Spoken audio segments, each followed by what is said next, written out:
Good morning! Maaga nga talaga kaming umalis ngayon kasi nga sasadyain namin yung Bilao order na palabok dun sa may Musni. Yung dati kasing tagaluto nila rito nakakilala namin at malapit lang dun sa bahay ay wala na, hindi na nag-work dito kaya wala na kaming pinag-orderan. Ngayon pumila naman ako dun sa regular lane, iba pala ang pila kapag nga Bilao.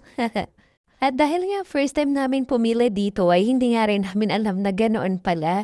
Kapag ka nga bilaw ng orderin mo, ay dediretso ka na lang talaga sa counter at ililis na may pangalan mo doon. Kaya nga naman namin na lang ako ng pasensya din. Napakabait din talaga naman ng mga nagbabantay doon kaya siguro din sila yun isa sa pinipilahan ng mga tao kasi mababait yung mga crew. Sa sasakyan nga ay nag-aantay ang mga bata kasi nga itong palabok at cake na ito ay pang-gift nga namin kay Mami Miss pa. Huling araw din kasi nila ngayon dito sa baryo kasi nga bukas ay babiyahe na sila pa koron. Ilang taon din niya tinapos yung course niya kaya nga proud na proud kami sa kanya.